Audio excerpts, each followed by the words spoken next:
강의 들어가도록 하겠습니다. 여러분들 제2강입니다. 자, 부동산의 개념에서 우리가 토지 정착물에 대해서 말씀드린다 그랬죠. 자, 책에 보시면은 자, 중요한 건 이겁니다. 두 번째, 항구적에다 또 넣으셔야 돼요.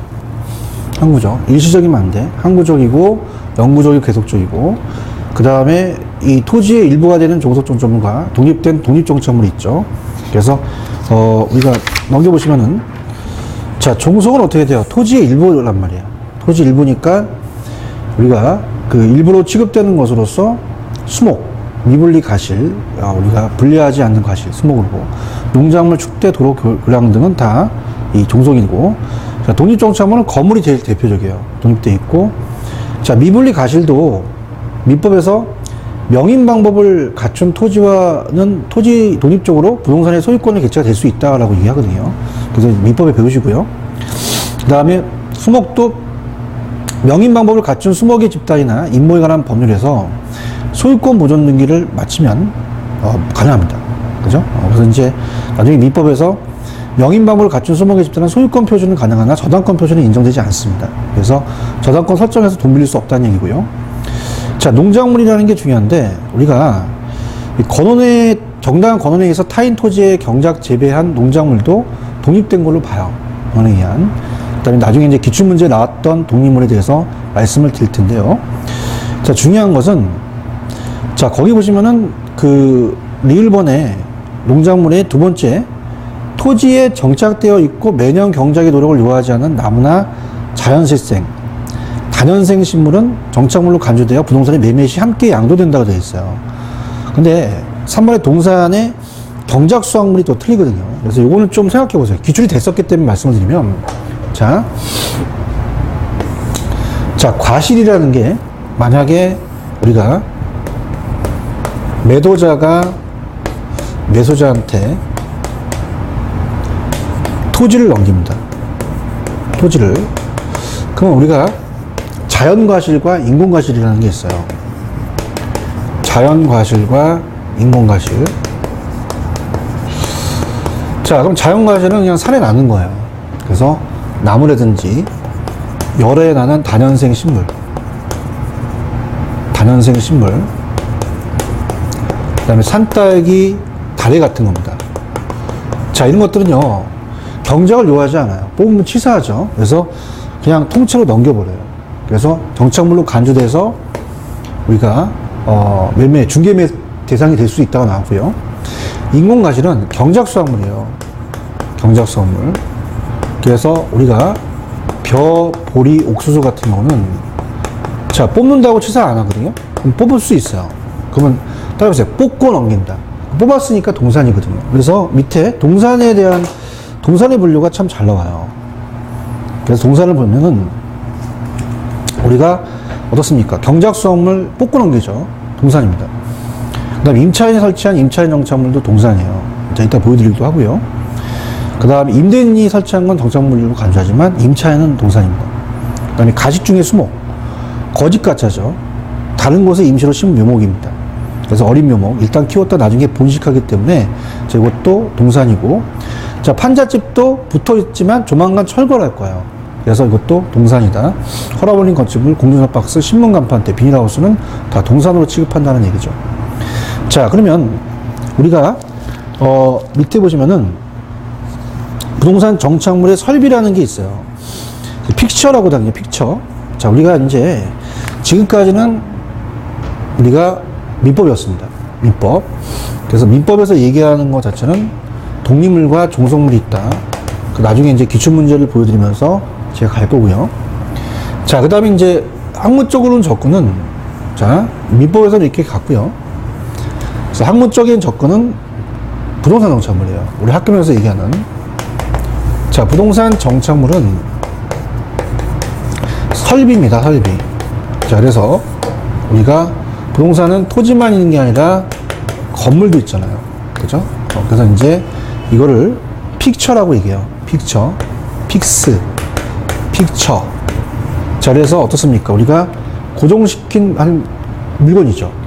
그래서 일단은 여러분 어떻게 생각하십니까? 지금 원래 건축자재의 철근인데, 철근은 동산인데, 지금 여러분 계신, 제가 있는 옆에 그 벽이 있어요. 그럼 이 안에 철근이 들어갔단 말이에요. 그러면 원래는 건축 자재였지만 토지 건물에 설치되어서 일부가 되어버린 물건을 얘기를 해요. 정착물로 간주한단 말이야. 그래서 우리가 어떻습니까? 기억하고 니은모는 뭐 충분히 읽을 수 있고요. 정착물의 구분 기준으로 갈게요. 구분 기준으로 가시면, 자, 일단은 밑에 나와 있지만, 밑에 나와 있는 건 여러분한테 맡기고, 제가, 일단 내용들을 볼게요. 밑에 기업을 보시면은 물건의 부착 방법입니다. 부착 방법.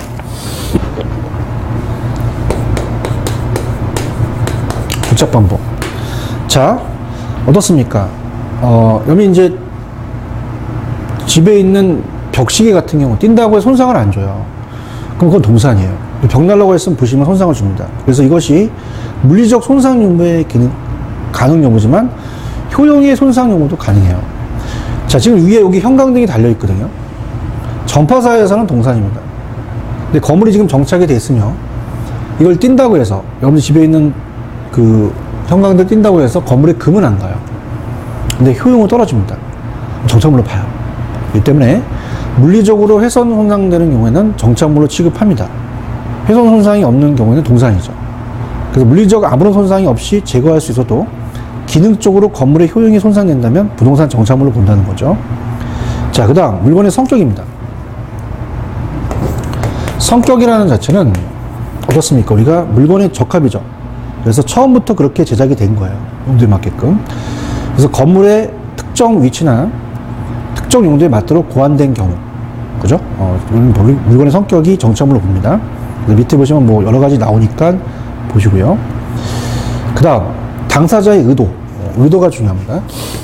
의도는 왜 설치했느냐. 자, 우리가 그 건물이 이제 조금 우리 대형 건물 같은 데 보면 위에 희생의 요건이 달렸습니다. 탈부착이 어려워요. 근데 그거를 왜 설치했을까? 자, 건물 가치 증대를 목적으로 합니다. 영구적으로. 의도가 있다면 그 정착물로 돼요. 근데 일시적인 의도가 있으면 동산이죠. 그래서 그렇게 보시면 되고요. 그 다음에 넘겨보시면 이제 당사자의 관계입니다. 관계가 이제 중요한데. 자, 여기 보실 때 건물주. 자, 건물주는 임대인이에요. 임대인. 자, 이걸 빌린 사람은 임차인입니다. 그래서 우리가 건물주는 계속적으로 임대차를 하니까 부동산 정착물로 봐요. 근데 얘는 임대차 계약이 끝나면 철거해야 되죠. 그래서 임차인 정착물은 동산으로 봅니다. 그래서 어떻게 암기를 하시냐면, 자, 임대인의 정착물은 정착물인데 임차인 정착물은 동산이에요. 그럼 대와 차이점이죠. 그러면 차는 동산이다. 밀고 다니는, 이렇게 암기하시면 돼요. 그래서 우리가 어떻습니까? 관계에서 임대인이 설치한 거는 설비로 취급하지만 임대인이 설치한 거는 우리가 그 정착물로 설비로 취급해서 정착물이지만 임차인 설치한 거는 동산으로 봅니다. 그죠? 그래서 그렇게 보시면 되고요. 당사자의 합의나 동의가 있으면 그걸 따라요. 그래서 따르고, 그 다음에 어떻습니까? 전 페이지에 뭐 당구장 표시 같은 건 계약 합의 동의 있으면 정착물을 구분하는 기준이 될 수 있다겠죠. 자, 조금 어려운 게 핵심 정리입니다. 핵심 정리는 아직 안 나온 부분도 있는데, 자, 만약에 매도인과 매수인 쌍방의 관계가 어떤 물건이 정착물인지 아닌지 불분명할 때는, 자, 일단은 계약을 했기 때문에 넘어갔죠. 정착물로 간주돼서 매수인 걸로 갑니다. 그래서 임대인과 임차인 관계의 정착물 여부가 분명할 때는 동산으로 간주해서 임차인으로 간다. 자, 그 다음에 아까 우리가 부착, 물건의 성격, 설치 의도, 당사자의 관계, 계약이나 합의 이렇게 했었죠. 자, 경제적 가치나 설치 비용, 물건의 모양, 공시, 원칙, 설치 장소, 공가성, 정착물 구분이 아닌데, 자, 경제적 가치가 비싸다, 싸다라는 건 정착물 기준이 아니라는 얘기예요. 자, 동산은 싸고 부동산은 비쌉니까? 그렇진 않죠. 그래서 경제적 가치나 고가성은 정착물 구분이 아니라는 얘기입니다. 자, 동산과 부동산은 다 공시를 합니다. 공시 원칙은 차이가 없어요. 그 다음에 아까 3번에 매년 경작을 요하지 않은 나무나 자연식생, 다년생 식물은 통째로 넘겨버려요. 정착물로 포함되고 부동산 매매 시 매수자한테 넘어갑니다. 근데 임차인이 설치한 정착물이나 경작 수확물, 뽑고 넘기죠. 가지충의 수목. 그래서 임차인은 차가 있으니까 차는 동산이다. 정착물 포함되지 않기 때문에 동산으로 간다. 매매 시 소유권이 매수인에 이전되지 않죠. 이렇게 보시고요. 그 다음에 이제 부동산과 동산의 차이점은 거기 보시면은 법률적인 측면만 좀 체크해 보세요. 법률적인 측면. 공시방법과 공신력이라는 게 있거든요. 자, 그러면 이거는 나중에 우리 민법 교수님한테 배우시고 오신 다음에 들어가셔야 돼요. 그래서 자, 우리가 그 내용을 본다면 자, 갑니다. 자, 공시에 대한 방법이 달라요. 그러니까 동산은 점유를 했고요. 부동산은 등기를 합니다. 자, 그 다음에 공신력이라는 걸 나중에 민법 시간에 배우실 거예요. 공신력. 그래서 우리가 등기를 믿고 거래한 자는 보호를 받지 못합니다. 공신력이라는 게 인정이 안 돼요. 우리가 인정이 안 되고. 근데 점유를 믿고 거래한 자는 보호를 받아요. 선의취득이라고 하거든요. 그래서 요거 정도는 이제 알아두시기 바랍니다. 그래서 요 두 개 정도만 좀 체크하시면 되고요. 자, 그 다음에 넘겨봅니다. 그 정도만 이제 하시면은 거의 우리가 완벽하게 갔고요.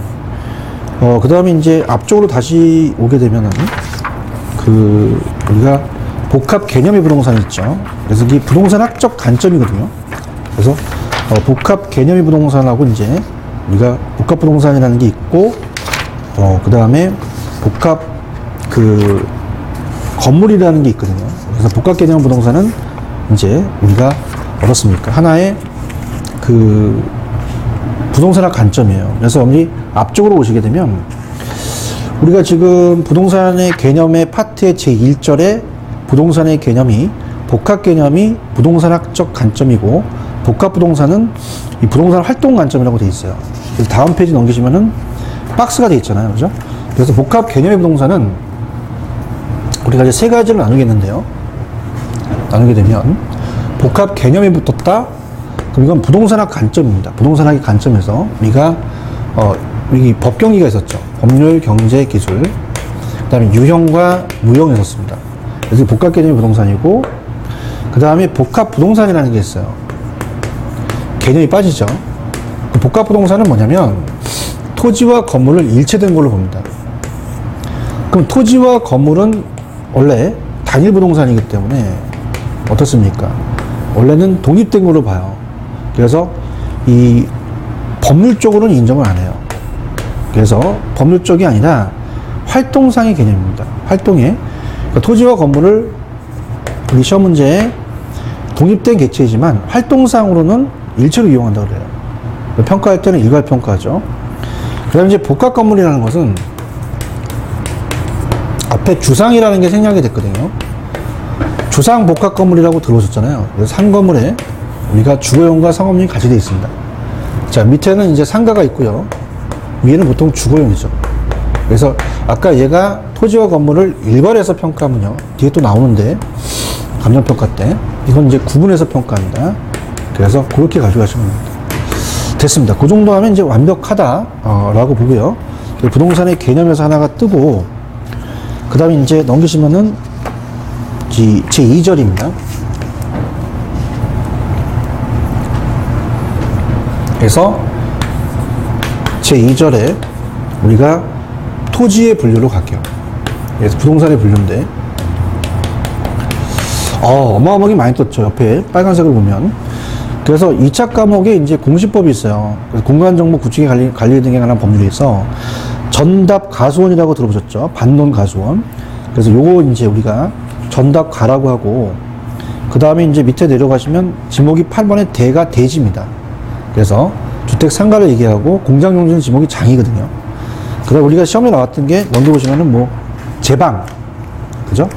그래서 하천, 국어, 유지 정도 나왔었거든요. 나중에 이제 제가 그거는 염두에 보시고 시험에 나온 거와 직결돼서 같이 한번 보도록 하겠습니다. 공시법 시간에 2차 과목에서 배우시는 거거든요.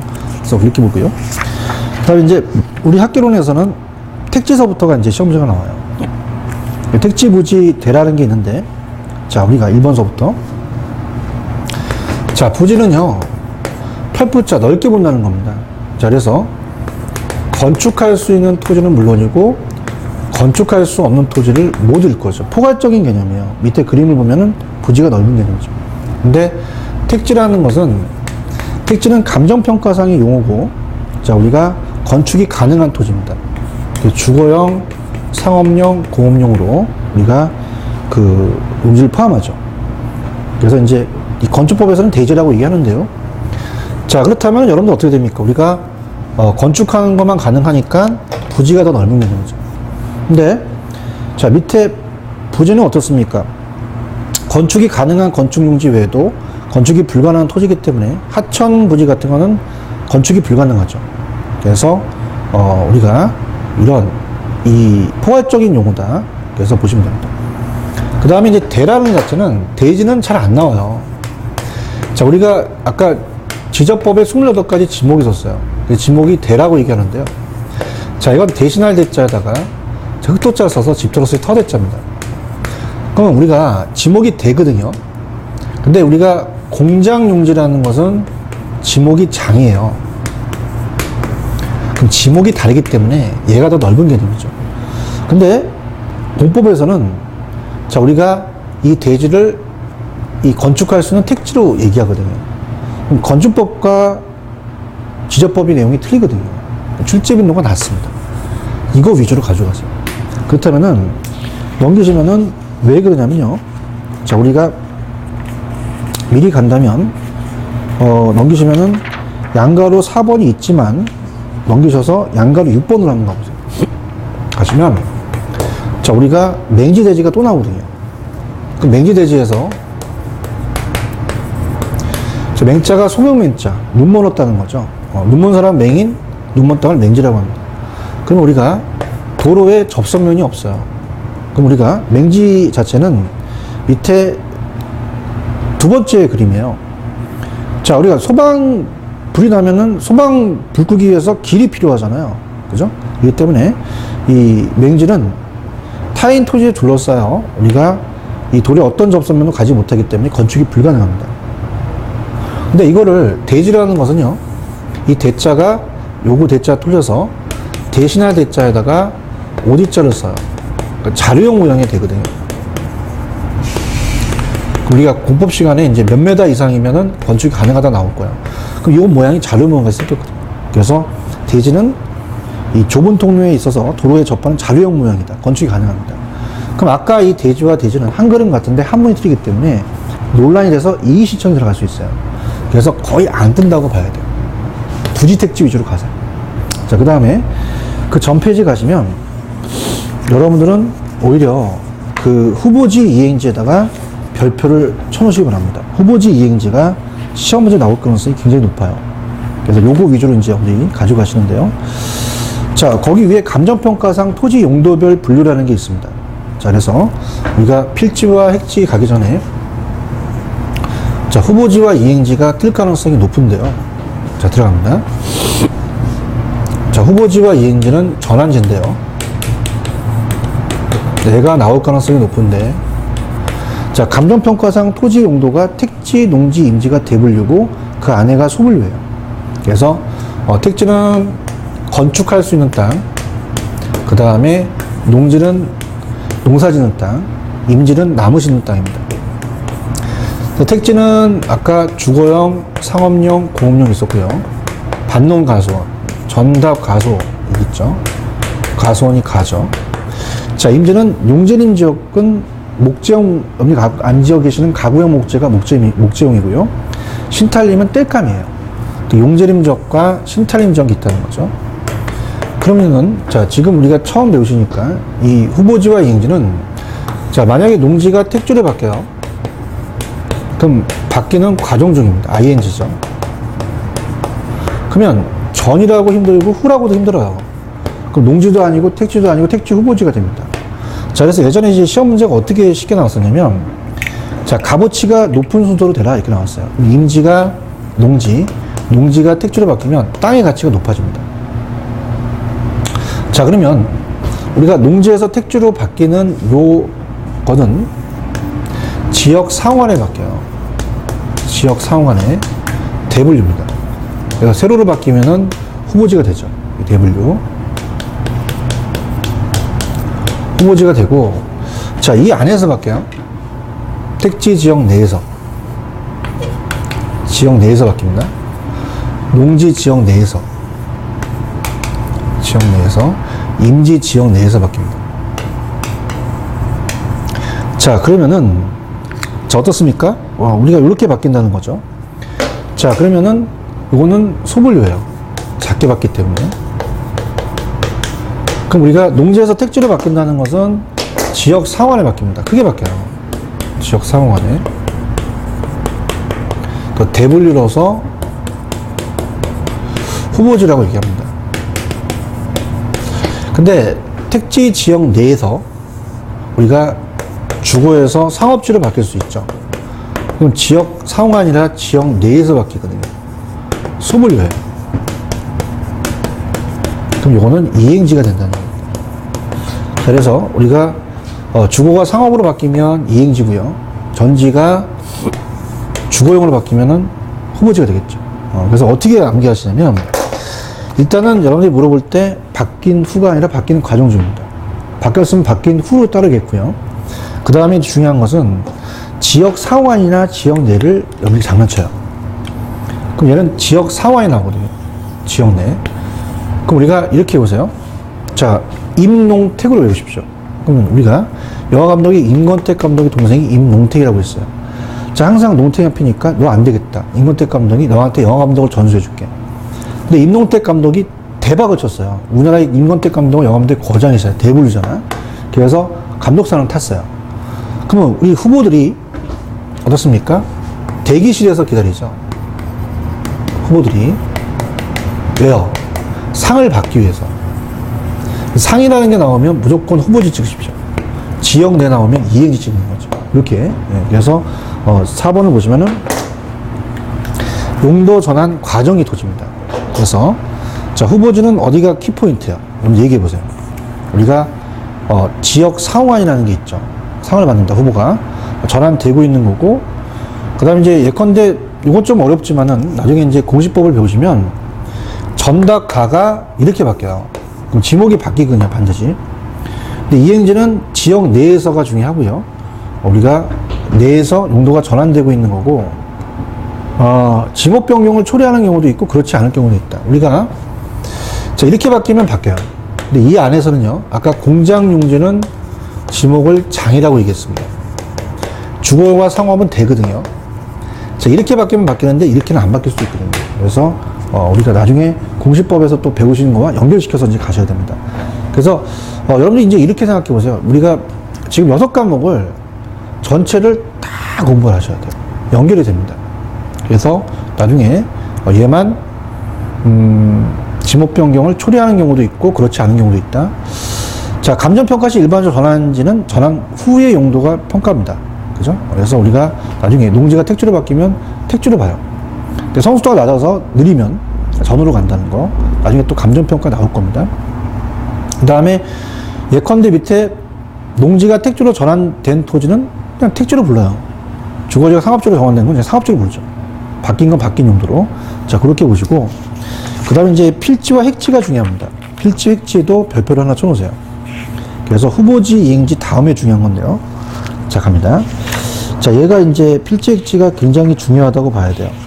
그래서 우리가 시험 문제 나오는 게 한정되기 때문에, 여러분들이 그 내용들을 자세히 살펴보셔야 됩니다. 그래서 잘 출제되지 않는 것은 그냥 여러분들이 얘기만 하고 나갈게요. 잘 출제되는 건 제가 필기를 하겠습니다. 자, 그러면 필지와 핵지 잘 뜹니다. 가셔야 됩니다. 필지, 핵지 나온다는 거죠. 자, 그래서 자, 필지는 어떻게 돼요? 우리가 필지와 핵지를 이제 구분한다면, 자, 필지와 핵지를 구분합니다. 자, 필지는 우리가 지적법상의 용어예요. 28가지 이제 지적법이 있었죠.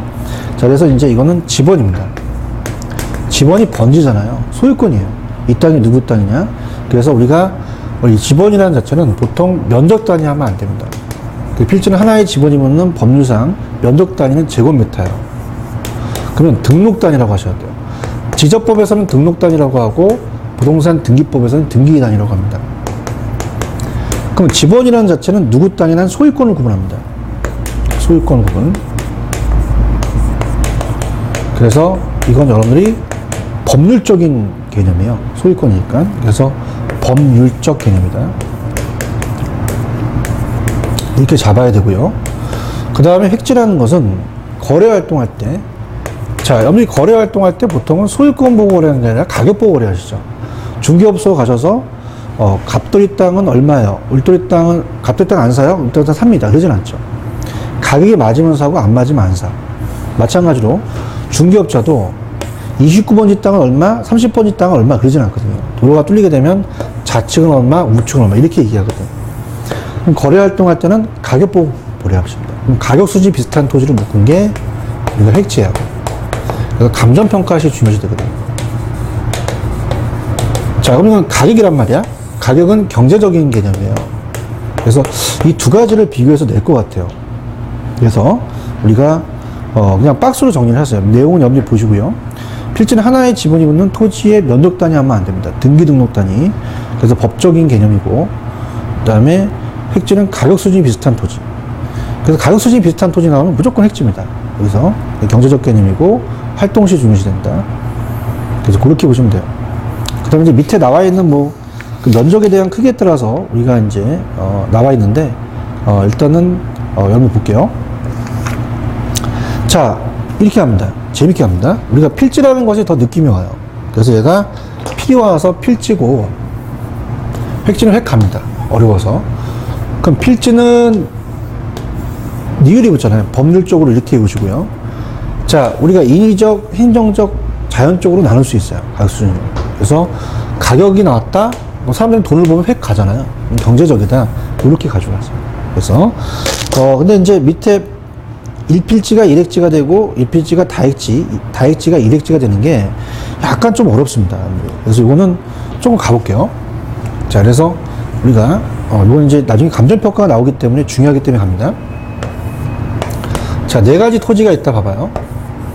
4가지 토지가 있으면, 자, 만약에 1필지 2필지가 있는데, 자, 어떻습니까? 자, 얘네들이 다 가격이 틀려요. 100만 원이고 500만 원입니다. 그럼 하나씩 봐야 돼요. 그래서 그냥 하나의 필지를 1획지로 봅니다. 그래서 이거는 우리가 이 면적이 같아요. 필지와 획지가 같아서 개별 평가한다고 나옵니다. 그 다음에 이제 구분이라는 것은, 자, 인위적으로 나눌 수 있죠. 갑돌이가 지가 3필지를 자, 주유소와 카센터로 사용할 수 있어요. 그럼 주유소와 카센터로 사용하게 되면 어떻게 됩니까? 하나의 필지를 2획지로 나눠버리거든요. 그러면 우리가 가격이 다르단 말이야. 그럼 다획지로 하면은 이거는 구분평가가 됩니다. 그래서 면적으로 볼 때는 필지가 획지보다 큰 경우라고 돼 있죠. 그죠? 그래서 하나로 묶은 게 커. 얘가 하나. 그래서 필지가 획지보다 더 크다고 봐야 돼요. 면적은. 하나인 게 더 크다. 그 다음에 이제 마지막, 그러니까 1필지를 여러 개 다획지로 한다는 것은 획지로 가기 때문에 구분이다. 이렇게 가시면 돼요. 그 다음, 만약에 지금 4필지와 5필지가 있는데 가격이 100만원, 110만원 비슷해. 그럼 건물 하나 지을 수 있어. 그럼 이거는 어떻게 돼요? 2개의 필지를 하나의 획지로 묶었단 말이야. 그러면 구분이 아니라 일괄로 가야겠죠. 일괄로. 그러면서 제가 하나인 게 면적이 컸잖아요. 그죠? 그럼 하나로 획지를 묶였기 때문에 필지보다는 획지가 더 면적이 클 것이다. 이렇게 가져가시면 됩니다. 됐고요. 그 다음에 넘기시면은 보충학습에 제가 아까 그 당구장 표시 필지와 획지는 면적 단위가 아니죠. 법정 면적 단위입니다. 법정 면적 단위는 제곱미터예요. 그래서 한 평을 이제 3.3058이라고 하고 1제곱미터를 0.302으로 하는데, 우리가 예를 들어서 25.71평이라면 3.3을 곱하면 돼요. 0.3058. 그럼 84.99가 나오고, 제곱미터를 평으로 가려면 0.302호를 곱한다. 참고적으로 하시기 바랍니다. 대지 면적 했고요. 대지맹지했고, 나지와 건무지가 잘 따요. 그래서 나지 건무지도 별표를 하나 쳐놓으세요. 그래서 우리 시험 문제 나오는 데는 정해졌기 때문에 나지 건무지는 좀 강하게 가겠습니다. 자, 나지와 건무지가 시험에 나와요. 그 나지 건무지를 좀 강하게 오늘 공부하십시오. 나지와 건무지. 자, 그래서 나지와 건무지는, 자, 우리나라 나지라는 것은, 자, 우리나라 나지는 법상, 그죠? 토지 부상 지침에 의해서 사법상에 대한 규제는 우리가 안 받습니다. 근데 공법상의 규제는 받아요. 그래서 먼저 개념부터 갈게요. 나지는, 자, 첫 번째 줄에 그 토지보상 평가 지침 법에 나와 있어요. 나지는 토지 건물 기타 정착물이 없고 지상권 등 토지 사용수를 제한하는 사법상의 권리가 설정되어 있지 아니한 토지를 얘기합니다. 그래서 우리가 제도상 보상평가한다 그러잖아요. 보상평가. 자, 그러면 이거는 나지를 상정해서 평가해요. 나지가 아니래도, 그래서 우리가 건무지라도 나지를 가정해서 평가하거든요.